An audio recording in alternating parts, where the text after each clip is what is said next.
Good morning to everyone here and everyone watching at home, listening. And it's our great pleasure to have Charlie Hogg here. Charlie's the director of the Brahma Kumaris in Australia. And we're very, very fortunate to have him here. And a wonderful topic, which is overcoming negative emotions. So it's something we all have to deal with, and we couldn't have a better person to help us to know how to cope with these negative emotions and how to let them go. So we're all very interested, Charlie, to hear your suggestions and your experience. So thank you so much.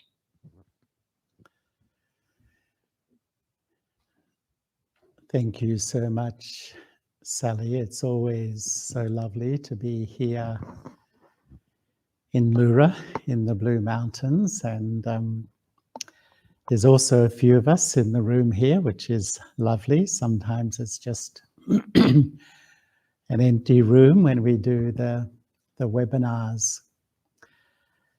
And I think, as Sally was saying, that the last year has been an incredibly challenging year for virtually everybody. And I think for everybody, a lot of unfinished business, can we call them negative emotions, have emerged. Sometimes they sort of bubble up and sometimes they come with incredible force. And I've often been amazed that with all our education, all our life experience, we often really have no strategies as to how to sort of manage these powerful feelings that emerge inside of us. And when we look at our history, there seems to be three main things which we have in our history. One is religion, the second is psychology, and the third is spirituality. And you know, when I left school, I wandered around the world for some years, and I lived in religious communities, all types of religious communities, which was a wonderful experience, and I learned to love all the religions dearly. But I also found that when negative emotions emerge, there wasn't really a strategy except to suppress them and push them down. And as a result, I think that many of us, when our powerful emotions, our powerful feelings come, our subconscious or conscious strategy is just to push them down because they don't look nice. And that's why I think about 150 years ago or longer, psychology was born really with the aim to be more honest about the dark side of the self. We all have that dark side. It's a part, it's the shadow in the human spirit. And psychology began to acknowledge that all of us do have negative emotions. And as wonderful as that was to be more open about it, to really discover why I feel the way I do, often I think what happens with psychology, we begin to indulge in so much self-analysis as to why I am the way I am. So at least I begin to know why these emotions are there and the origins of them, but often not much power to really transform them or overcome them. And that's where I think spirituality has a wonderful part, because I think the role of spirituality is also to really acknowledge my negative emotions, that they are there. But I don't put so much energy into this sort of constant analysis of them, but I put energy into really transforming them. And many years ago, I used to teach meditation at Long Bay Jail, which is Sydney's main jail. And once I was invited to run a meditation course in a special prison. They'd set up a special prison for a small group of prisoners with the aim to try to reform their behavior. And so if they were good prisoners, they got points. And if they broke the rules, they lost their points. And if they lost quite a few points, then they were sent back into the main prison once again. And so it was really in their interest to, be good because they got privileges like television and things like this. So when I went along there was only 15 prisoners in this prison. And all 15 came for meditation. I thought, isn't that wonderful? They're all interested in meditation. And then I found out they got points for coming. So the main reason they were there was just to collect their points. But what I remember was one prisoner, we were talking very openly, and one prisoner shared his heart about his anger, about his temper. And he was a big man, a huge man, and a very articulate man, really intelligent. And he said, I get so angry, I completely lose control of myself, and I killed somebody. And then he said, I came into jail and the same thing happened, and I killed a warder. He was quite famous in the New South Wales prison system. But he was just expressing how sometimes emotion is so powerful, he loses complete control of his inner faculties. And perhaps our emotions aren't that strong, but we all know the power of emotion and how it's instant. It instantly seems to bulldoze the intellect, which is the faculty of reason. And the emotion takes over and we say things, we do things which we later, wish we hadn't done. And so I think we all experience these powerful feelings, as Sally was saying, but some emotions are very visible. They're what I call the explosive style of emotion, anger, aggression, etc. But most are invisible. Fear, hurt, depression, grief, guilt, all these sort of feelings are invisible, but I would say equally powerful or even more powerful than the visible emotions. And probably the pinnacle emotion that all of us experience in many different ways is anger.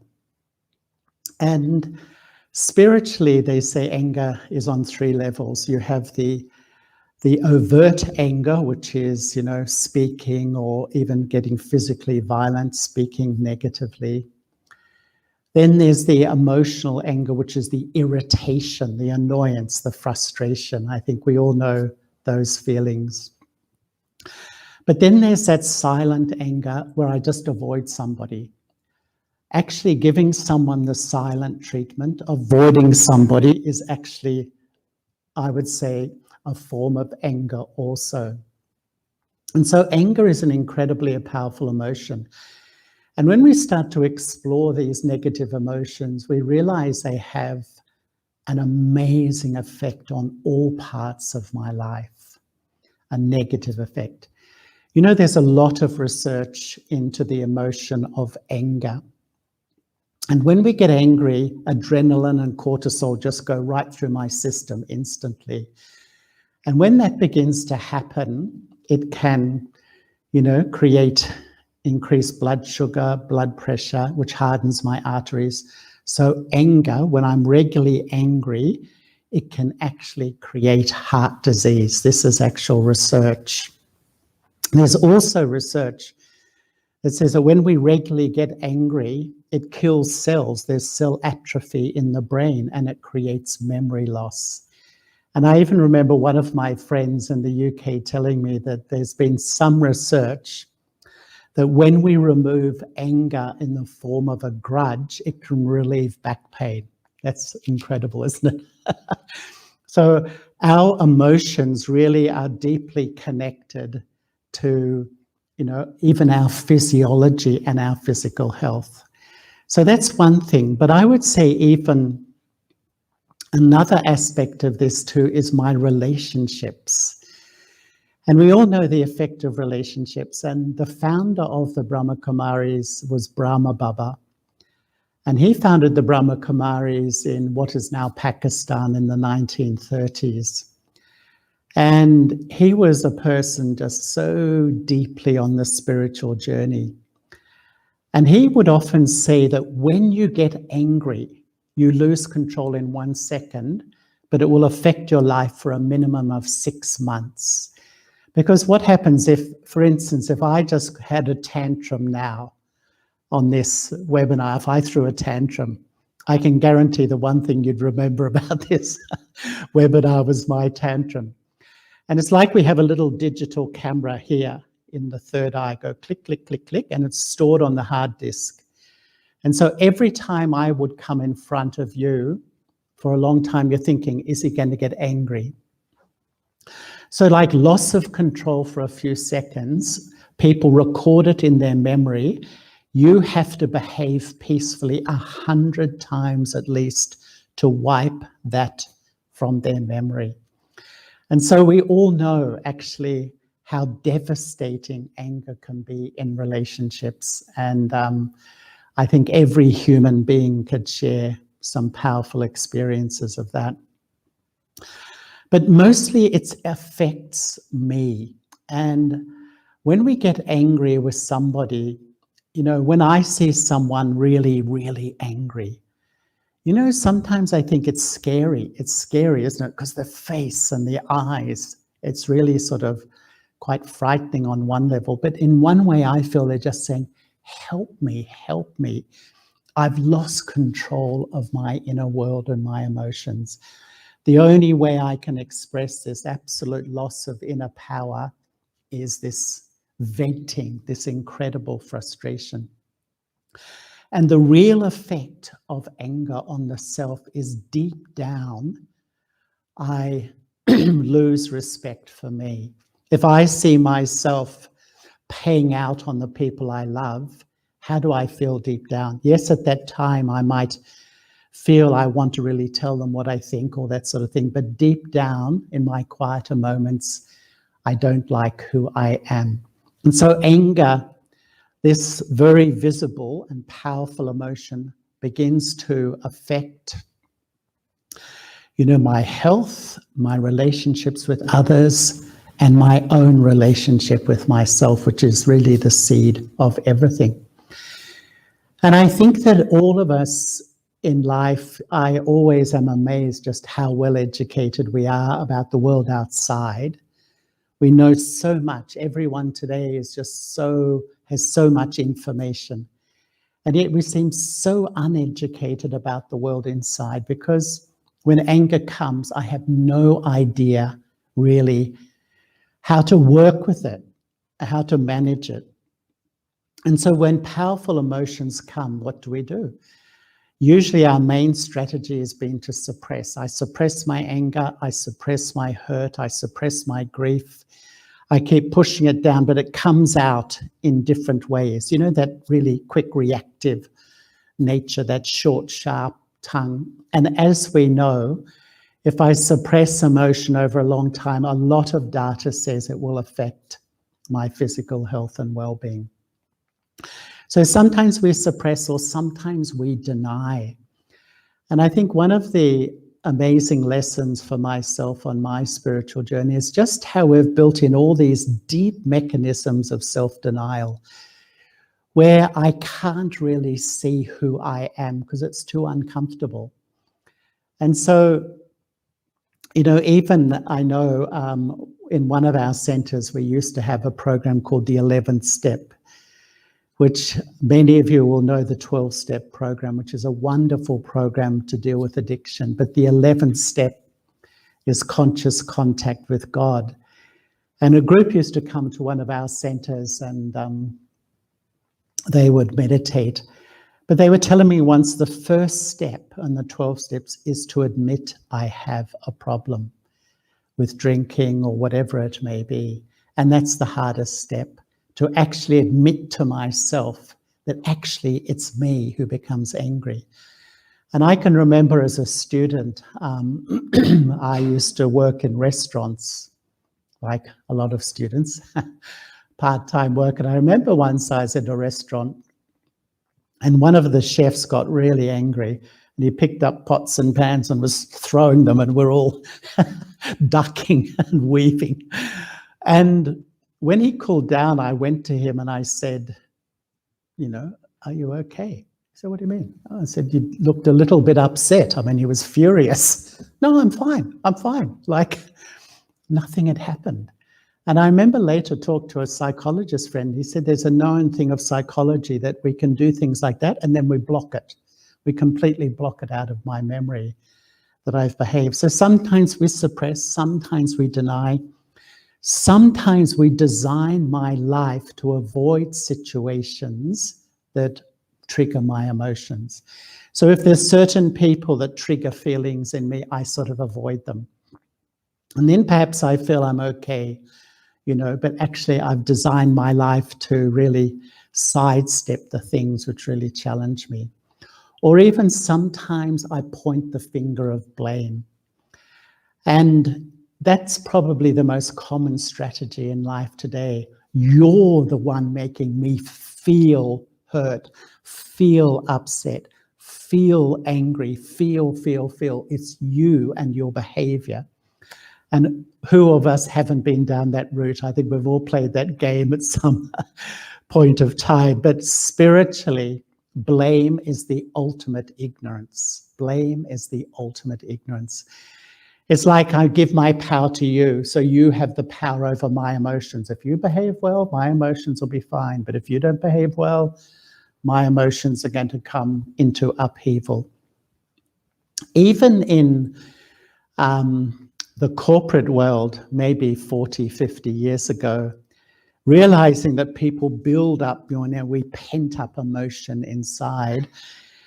I know in Japan, I read, I think in America too, that they used to have a place in corporate America where they'd have punching bags, So you sort of go down, take off your beautiful pinstripe suit, and then go boom, boom, boom, boom, and then put back on your old coat and go back to the office again, a temporary relief of the pent-up emotion inside.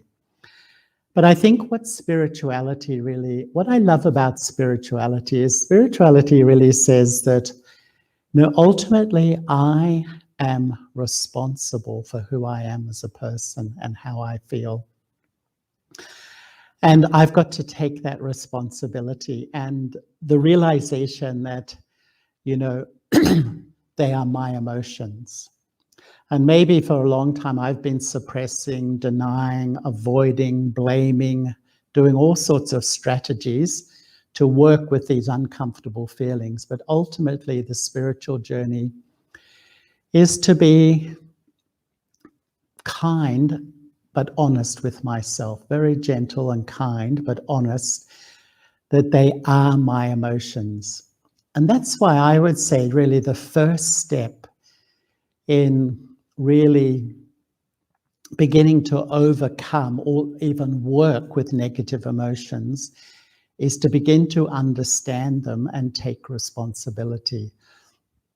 And I think that, often I think of emotion like a volcano. Once I was in Central America in Costa Rica. It's a wonderful little country, a fascinating country, because Costa Rica has never been at war with its neighbors, and it doesn't have an army. And their philosophy is if you have an army, you're going to use it. And they're actually the first peace university in the world was created in Costa Rica. I went to it. It's a university that studies peace. Quite an amazing country. And while I was there, I went up to an active volcano. I walked up to the lip. And when I looked down, there was all this water inside, frothing and bubbling. It was like an iridescent. It looked so sort of, like negative emotions, really fiery. And to me, it was sort of a great metaphor that often, we explode with anger, but anger's like the top of the emotional tree. What's been feeding? What's been feeding that anger? Often it's fear that you may see through my facade and see that I'm not so confident. I'm not as good as I look. that, I'm not so adequate, or I'm even inadequate in some areas. So I have that fear that people will see through and see that. Or I have a grief, a deep grief, that somewhere I lost this perfect love. Somewhere there's a memory, I've lost that, and there's this deep grief, which I believe sits in the hearts of most human beings. Or even the hurt I carry, that my real needs in life haven't been met, to be loved, to be valued, to be respected. They haven't happened, and sometimes I just carry this hurt. And so sometimes when the fear, the hurt, the pain, the sorrow emerges, the explosion happens, but often it's been bubbling, beneath the surface for a long, long time. And that's why I think the first step to overcoming emotions is really to become like vulnerable with myself. And that first law of spirituality that really says, I am responsible for how I feel. They are my emotions. And unless I really own that, yes, it's me who gets angry, it's me that's feeling hurt, it's my emotion, I don't think a healing process can begin. So that first step is really to do with my relationship with me and taking responsibility that these feelings, yes, there's no doubt people are catalysts. There's no doubt. The way I look at relationships today is that all other people do is trigger what's in me. They become instruments to trigger feelings. And the one with wisdom looks at the self, but the one who doesn't looks at you and blames you. But the one with wisdom knows that you're an instrument. You're like a messenger to show me what's still sitting within me, what's still my karmic story, what is still my unfinished business. And a really deep spiritual person won't keep putting it back on the other. It's because of your behavior. It's because of who you are. I'm feeling this. But they will take that responsibility. The second step to really begin to overcome these emotions is to really know who I am. And what I feel is that these emotions are really children of a dysfunctional relationship with myself. We know in sociology that when parents don't get on, if mum and dad have conflict, they're always fighting, it has an influence on the child. If I'm always fighting with myself, if I'm very hypercritical, negative, I'm putting myself down, I'm blaming myself, I'm criticizing myself, that dysfunction creates a negative relationship with myself. And these children are the product of this unhealthy relationship with me. And one of them is depression. And some years ago, I went on a speaking tour with a man in Sydney who wrote a book about his battle with depression. He was, as they say, very successful. That means in this world, you've got a high position, you make money. That's what this world terms as success. I feel it's more to be happy myself, but he was, and he had a good family life, everything was okay, but deep down he felt completely depressed. And he said that the World Health Organization says 1 in 4 of us is suffering from depression. Isn't that amazing? I would say it's much more, actually.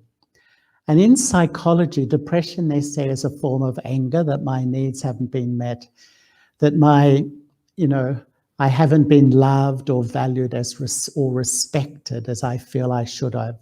And so there's this like deep sadness in the core of the soul. But in spirituality, depression is like a mourning for the loss of my true identity. I'm living my life, but who am I really? Who am I? And this is, I think, absolutely fundamental to everything. And the more I go on in my life, I really feel unless the relationship with the self heals, nothing is going to really change in life. The seed, when the seed of my thinking, my self-perception is that I'm a temporary form with a whole lot of labels, that seed will grow a whole tree of false emotion. That seed of falsehood. If the whole foundation of my thinking is false, then what's it going to grow? I honestly believe the seed of all stress is this falsehood that we're all brought up with, is that you are a body. Your name is this. This is your gender. This is your culture. This is your religion. And it's a temporary identity. But the seed of pure feelings, of love, of peace, of happiness comes when I sow the seed of my eternal identity. And the absolute wonder of the self, that I am a soul, the spirit, the consciousness, the Atma. The Atma means three things: I, the living, the dweller in the costume. So this point of consciousness, the soul exists, but it has no physical size or form. And it sits in the front of the brain. And the soul enters the womb when the quickening begins in the womb. And in the womb, often they say the soul remembers its past life and promises, I want to do it better this time. But when I'm born, I forget and I take on the identity of the temporary form once again. But when I start to really practice who I am, that I am the eternal soul, immortal, non-physical energy, that is starting to sow the seed, and that is the seed of peace. And the more I create peace, then there's less likelihood that the deep habit of anger will take over. And this is why we construct a day where we sit in meditation in the morning, we create peace, the fragrance of peace in my mind, and the whole idea is that peace flows through my day. Now, all of us have habits of anger, habits of negative emotion. And the reason for this is that when we go deep into the soul is really an overname for three aspects of consciousness. The mind, which is the receiver of all the information through the sense organs. So I see, I hear. It all is shown on the screen of the mind, like the screen up here. So all the data from your senses comes up onto the screen of the mind. The intellect is assessing all that data. So the intellect is the one assessing and making a decision. And then I make a decision, I do an action, I say something, and every action is imprinted on my subconscious. So if you do something and I get annoyed once, twice, 10 times, 20 times, I create the habit of anger. So what happens is that we wake up in the morning and we all really, I believe the intent of every human being is good. Really, I believe most of us have this really high intent. I want to be a loving, kind, good human being. So I wake up and think that, and then 3 minutes later, someone does something and I'm, this habit, because it's a habit in my subconscious to feel sad. A little thing happens, to feel depressed, to feel angry. And this is why some of our negative emotions have an incredible power over us. Because I would say they're not just from childhood, but from many lifetimes I've created subconscious habits. And this is why on this spiritual journey, some habits change quickly, some take time, and some of us feel is too powerful. I feel like a slave to my own weakness. You know, I sometimes have a determination, but this fear, this anger, this hurt, this grief keeps coming back time and time again. And so at least we're starting to get a picture why sometimes these negative emotions can be so incredibly strong, but equally, my positive feelings of peace and love are equally strong. And really, when I sow the seed of being a soul, I start to tap into the power of my positive emotions. But I would say the next step is to experience true love. And another incredibly powerful emotion is grief. And there was a famous American psychiatrist, Elizabeth Kubler-Ross, who was a diminutive little psychiatrist from Los Angeles, an incredible woman who believed that every human being holds this sort of deep well of grief inside. And when we lose something, it seems to open that well of grief. I might even just, I don't know, there's a little bit of a conflict and a loss of a friendship, but the feeling of sadness and grief is so overpowering. And she used to feel the reason why sometimes the grief is so great, especially if we lose a loved one, is because she felt the original grief was the loss of love of God, God's love. That we've known perfect love. We've known that sense of belonging. We've known that closeness, and somewhere we lost it. And so even if I lose a friendship, I lose a pet, I lose something, it just opens this deep wound of grief inside. And I think there's a lot of merit in that, because in my experience, you know, on this journey for a long time, that the most powerful healing thing, all of us have negative emotions, all of us have lack of self-respect, all of us have all this stuff. But the deepest healing begins when I reestablish a relationship with God.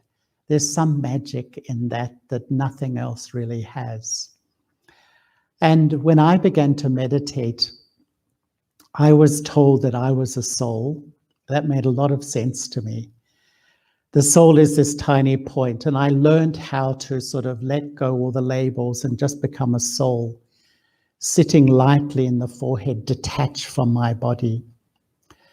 But then I learned that the Supreme Soul is a real living being, a real living soul like me. And I don't need to worship or pray, but have a natural, loving relationship.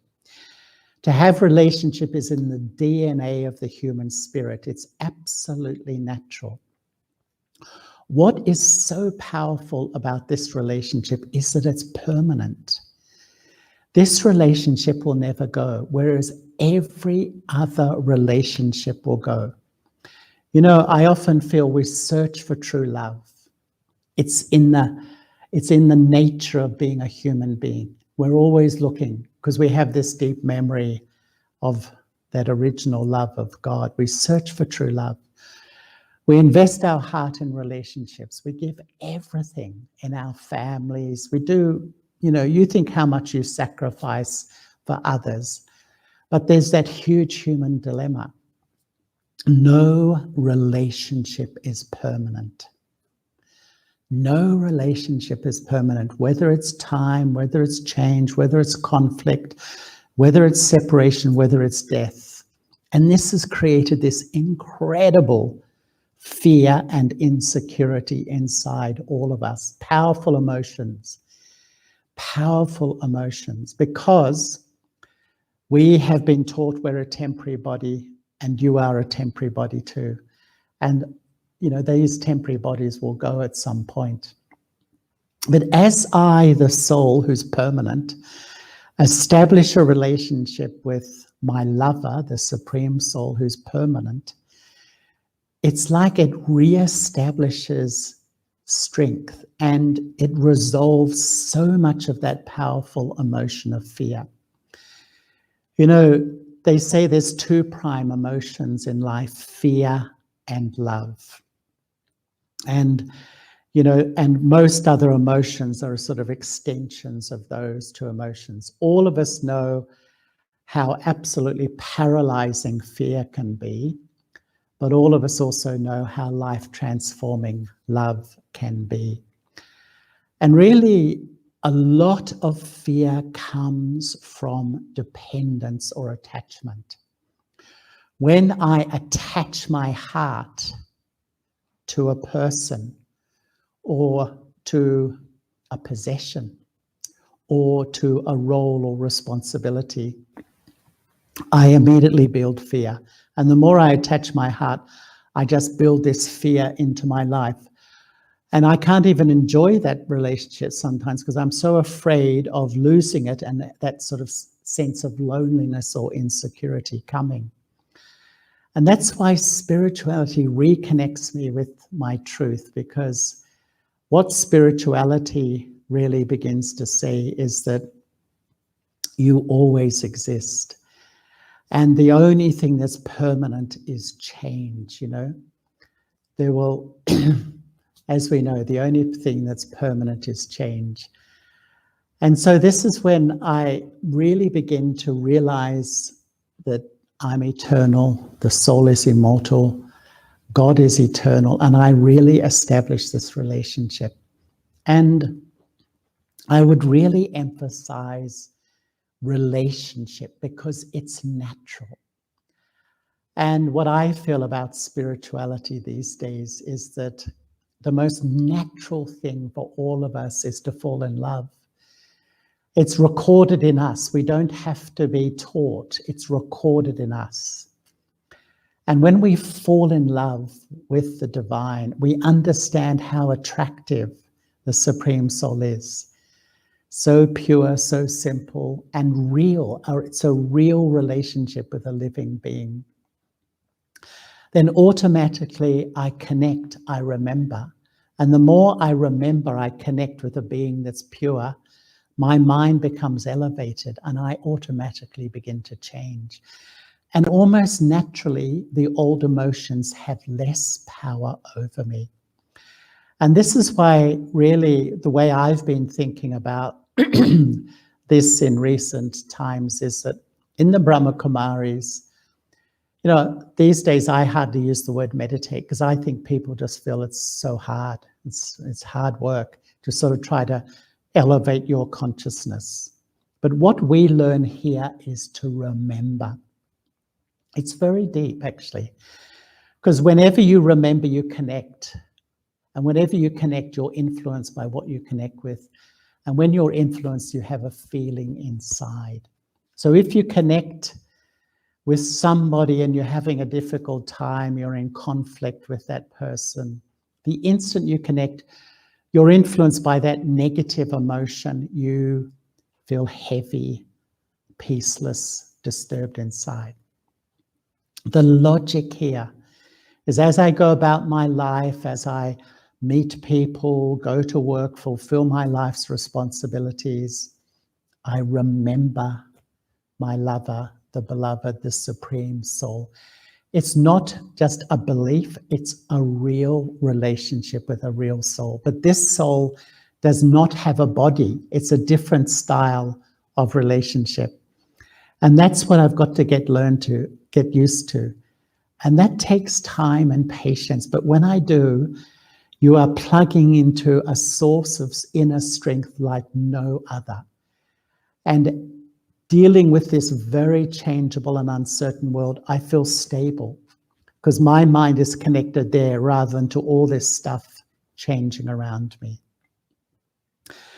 And finally, I just want to talk about one other powerful emotion because we want a little bit of time for questions as well.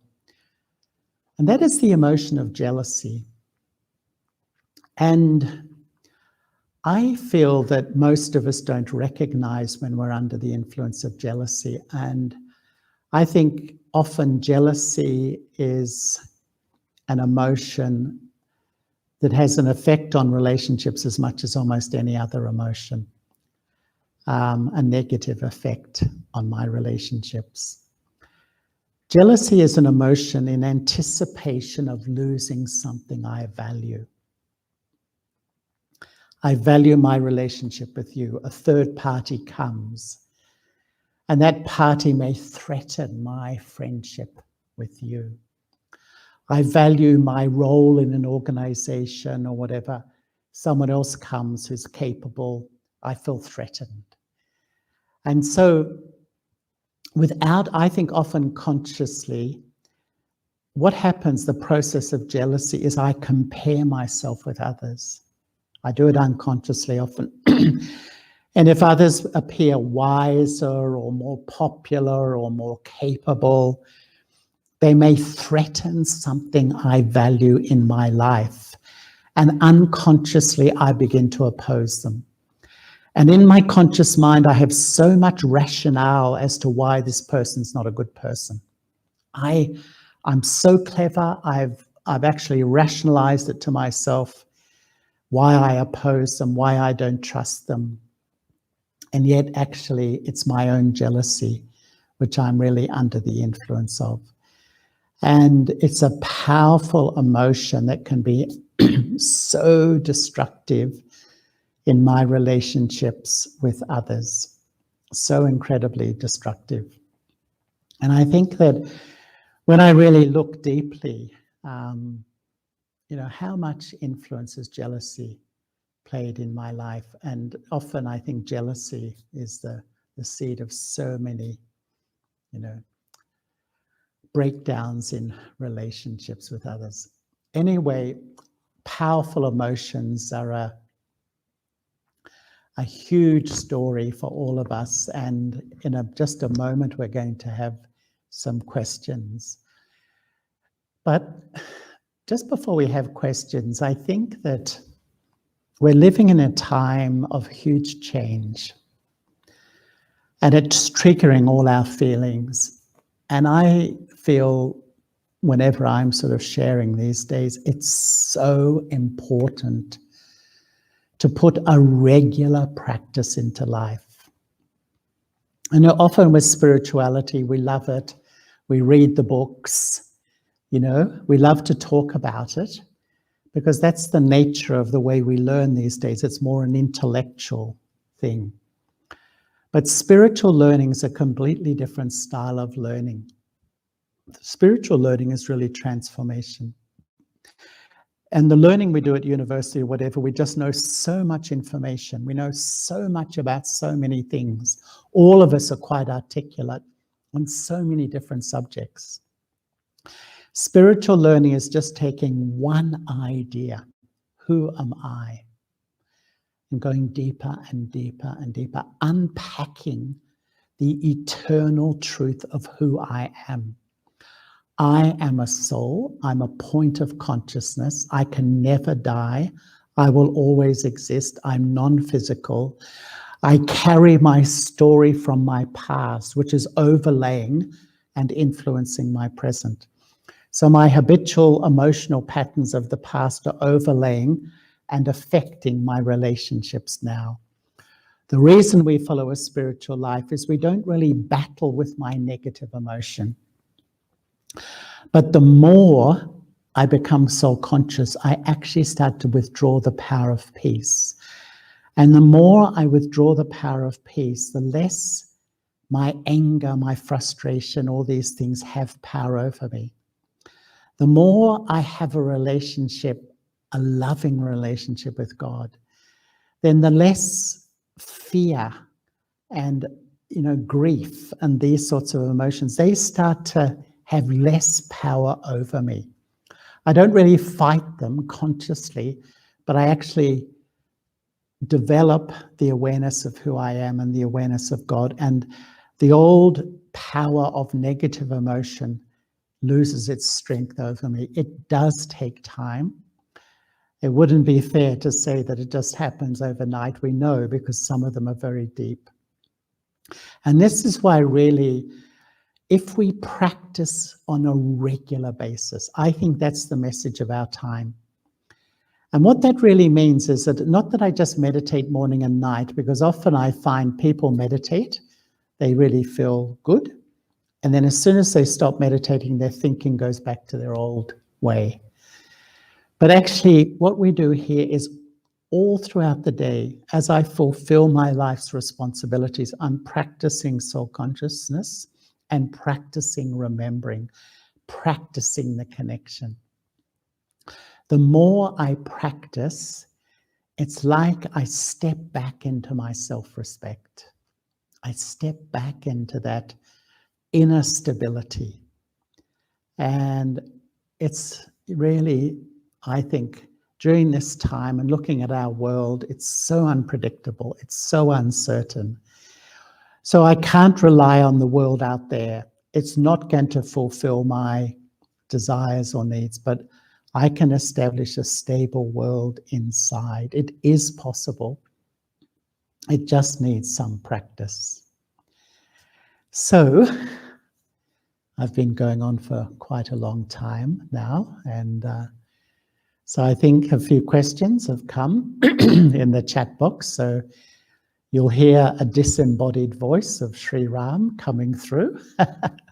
So he will speak the question. And Om Shanti. Thank you, Baji. This is a very beautiful talk from you, and many comments. If you're not sure what Baiji means, it means brother. So. Thank you for that. So many beautiful comments we got and some questions. The question, do certain food affect emotion? Yeah, I mean, that's a very interesting question. And I would say I'm definitely not an expert in this. But you know, once I was in the headquarters of the Brahma Kumaris in India, and there's a woman there who is there, and she's actually from India, but she's a colonel in the US Army. She's a surgeon, actually. And she was talking a lot about the effect of diet on the mind.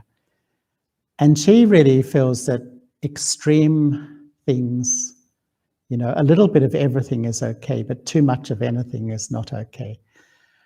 But a lot will say that, you know, too much sugar and all this sort of thing can make us quite hyperactive. But I would say diet has a minimal influence compared to my subconscious habits that I create. And the language we use when I perform an action and it's recorded in my subconscious, it's called a sanskara. So we literally have millions of these subconscious sanskaras which go to make up my unique personality. And sometimes I think that the soul is like an iceberg. You know, an iceberg, 10% is above the water and 90% below. So you can see we show a little bit of ourselves, but most of ourselves we hide. It's not seen, you know. Our emotions, our feelings, our real stuff, we hide beneath the surface.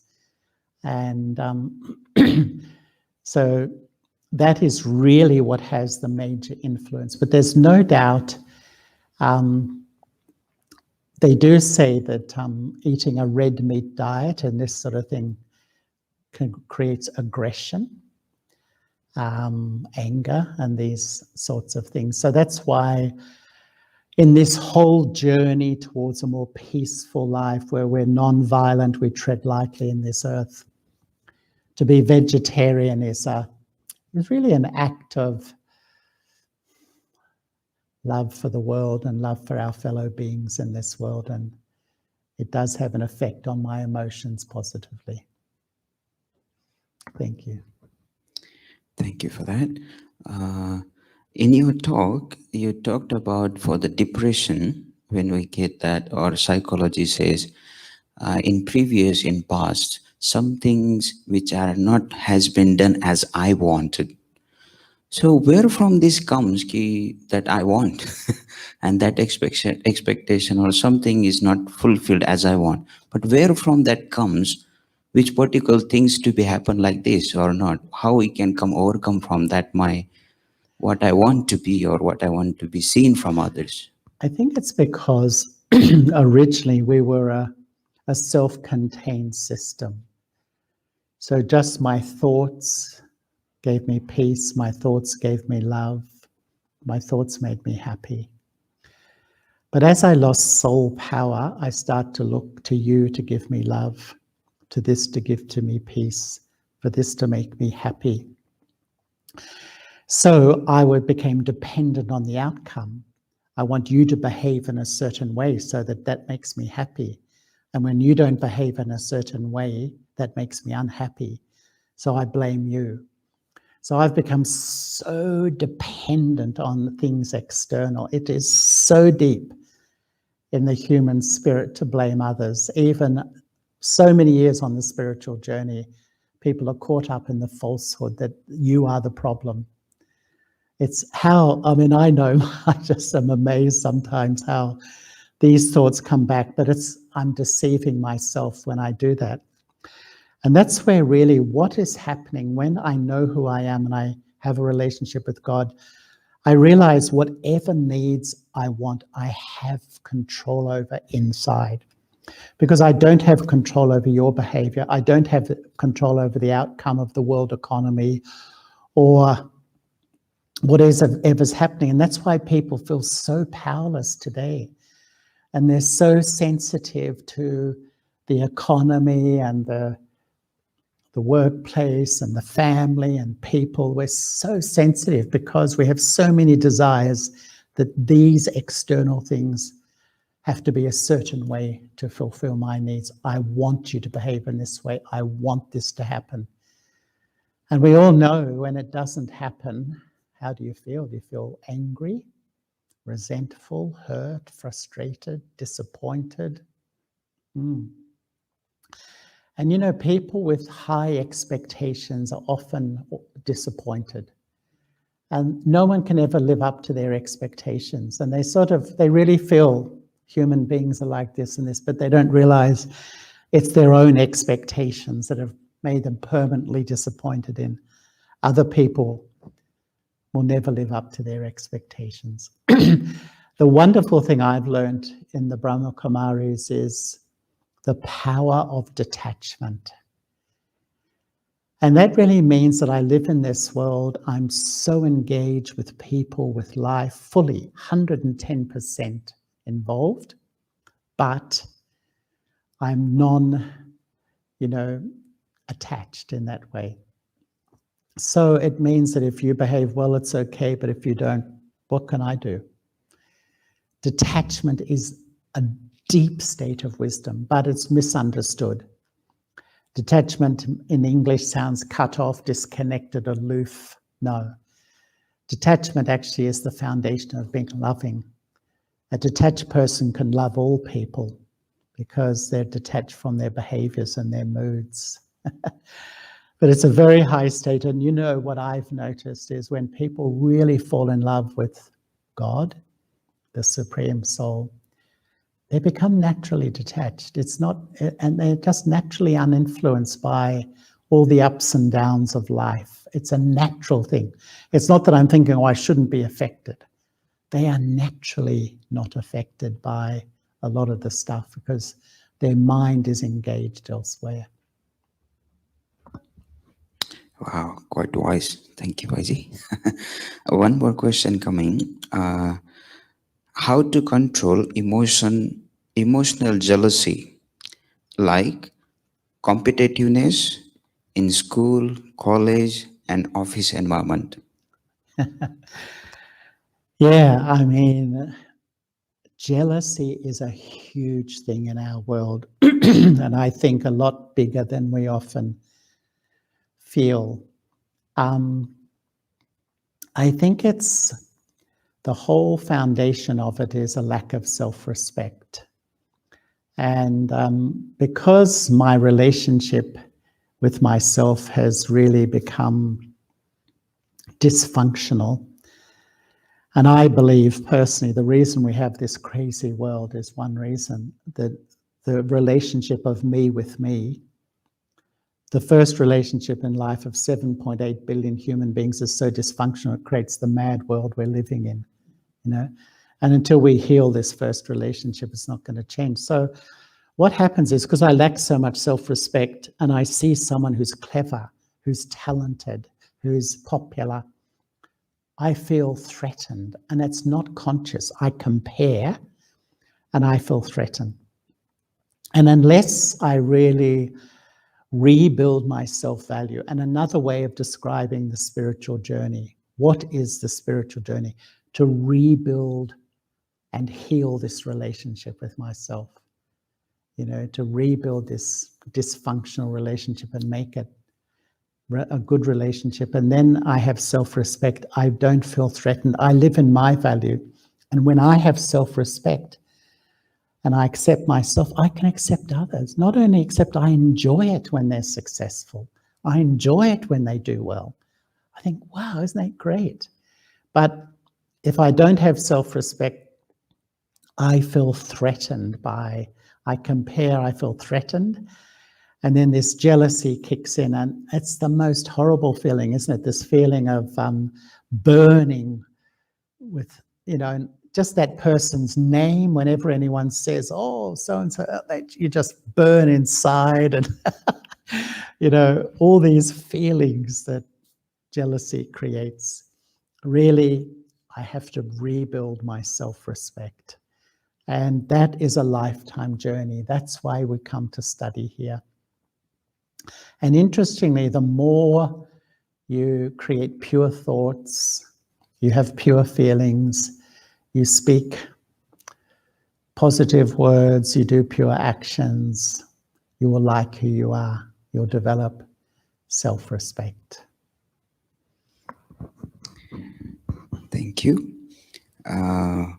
One sister is asking, what more methods you have for us to stop suppressing bad feelings? It's very deep. And to be frank, I think when people come onto the spiritual journey is one of transformation. But our habit is to suppress. So even when we start our spiritual journey, on the surface, we learn new ideas and they're acceptable. And I do change, but it's not so deep.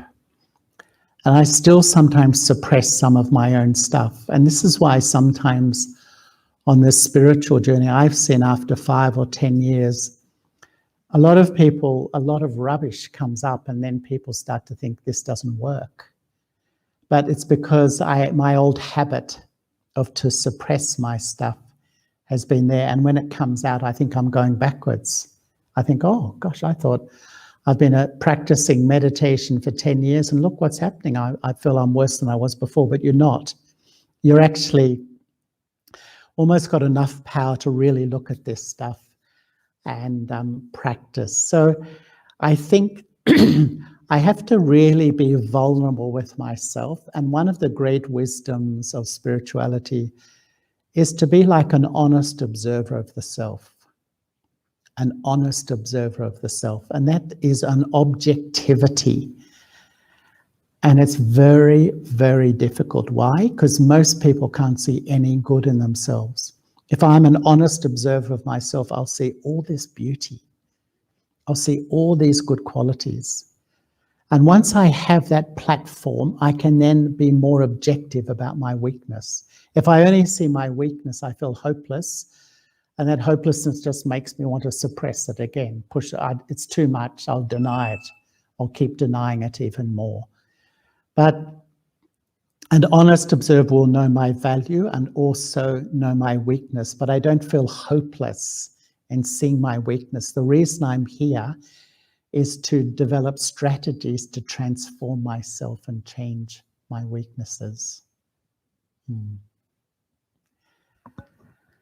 So maybe just one more question, because it's 11 and we don't want to keep everyone too long. Then we'll just have a few minutes of meditation.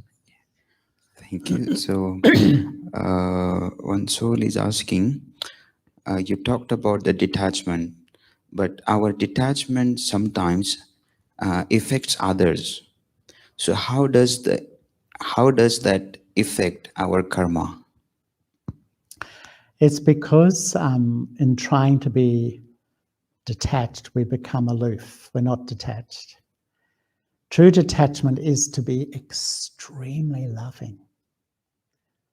You know, you can only really, to be truly detached, you have to be totally loving. To be truly loving, you have to be totally detached. Because you can love people in a good mood and love people in a bad mood. If I'm detached in the wrong way, yeah, people won't be happy because I'm sort of, I'm not coping, so I cut off, I disconnect, I withdraw. I may be physically present with people, but mentally I withdraw. And a lot of people do that because they're not coping, they sort of mentally withdraw. That's not detachment at all. That's not healthy. The detachment we're talking about is to be extremely loving, extremely caring, extremely close, very kind, good communication, but uninfluenced by. I'm uninfluenced by people's moods, their behaviors, their attitudes, their opinions, because most of us just dance to the tune of other people. If their mood's good, my mood's good. If their mood's bad, we just drink it all in, and then I blame you. Because of you, I'm feeling this. This is the culture. This is the human condition of today. But the spiritual story says, no, I'm the master. So if you're in a bad mood and I stay in a good mood, actually my mood can often lift you out of your bad mood. That's really being detached, is to be very close, very loving, and very caring. I'm very considerate, but I'm not drinking in your stuff. It doesn't help people. Sometimes we feel we have to identify with people's sorrow to help them. No, you know, they often say that when a little baby is really sick, a nurse can be more effective than a mother because the mother's so emotionally caught up, and a nurse will just do what she has to do. This sort of thing, you know. The nurse is still being loving and caring, but it has an objectivity as well. Okay, so as we do, just like to invite everybody to enjoy a few moments of meditation. I was saying I don't use the word meditation much because I think if you use the word remembering, it makes it much more easy. It feels easier. And we often call this easy Raja Yoga. Why? All I have to do is remember who I am and remember who I belong to. It's that simple. But where I plug into creates the quality of my life. If I plug into the past, if I plug into conflict in relationships, if I plug into the future and the worry, what's going to be my state of mind?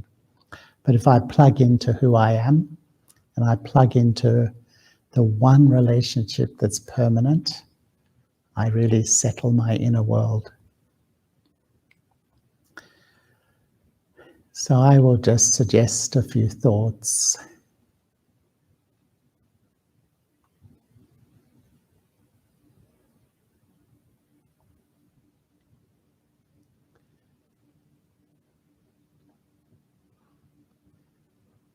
A part of life today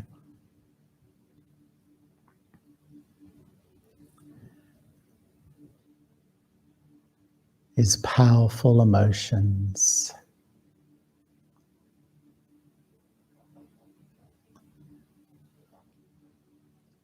That can influence in a split second.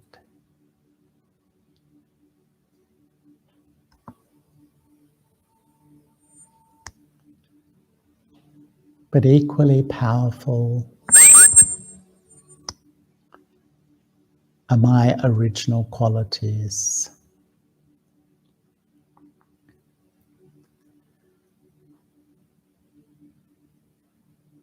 My natural and original state is peace.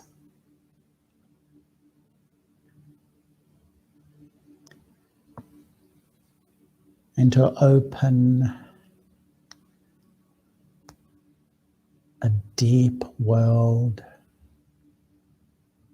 of inner peace.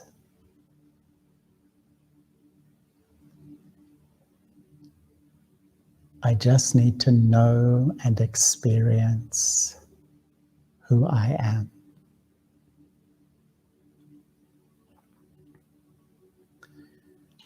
Visualize yourself as an eternal spark of life energy,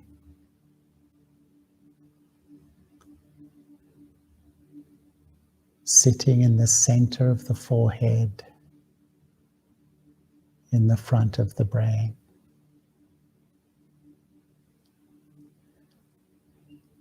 I am eternal.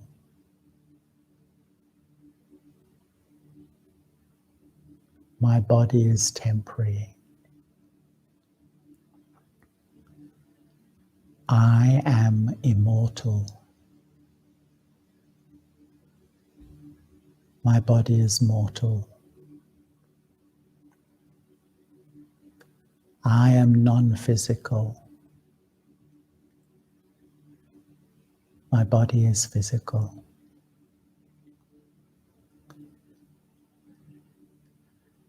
As I begin to reconnect with my true self, experience myself as a bodiless soul,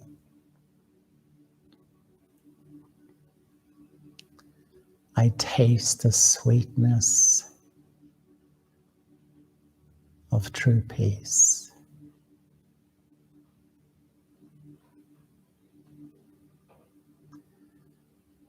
And in this soul conscious state,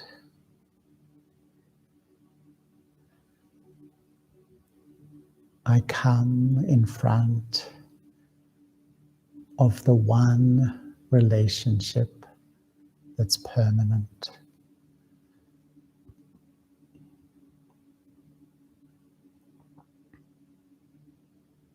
The relationship with the divine,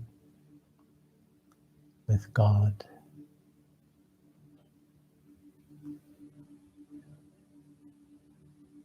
I see a radiant jewel of light, an unlimited ocean of love. And I just remember, connect.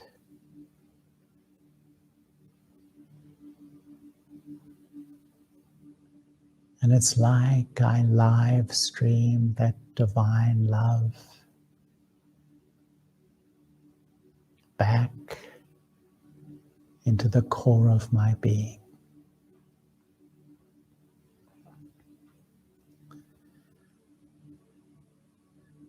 This pure love, this pure acceptance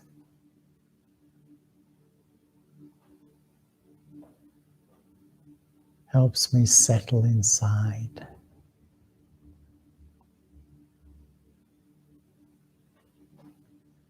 Makes me feel I belong. I feel secure. And all the fear of change begins to go.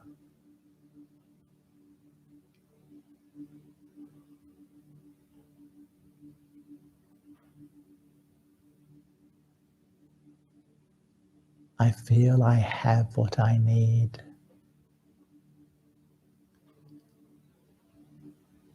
And I let go the fear of loss.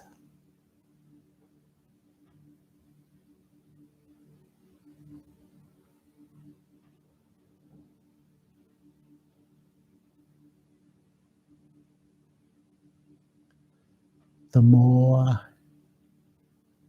I live my day-to-day life in the awareness of who I am and who I belong to.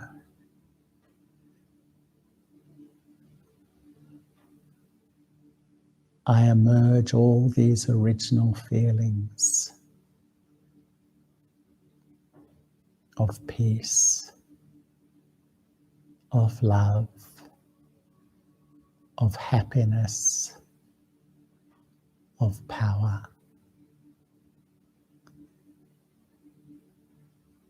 And the effect of my old emotions begins to diminish.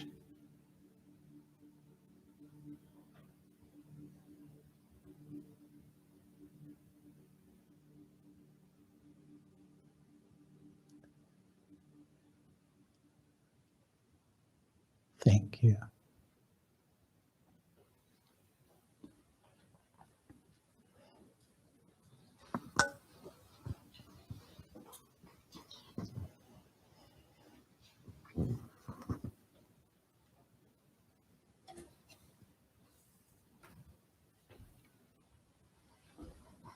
Thank you very much, Charlie.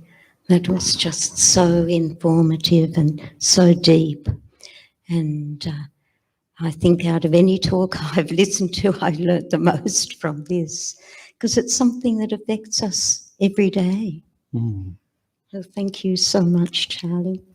Zoe, as always, thanks for having me. It's lovely to be with you. Thank you. Come again soon. Okay. Thank you, everybody, and good morning. And thanks, everyone in the room, too. Om Shanti. Om Shanti.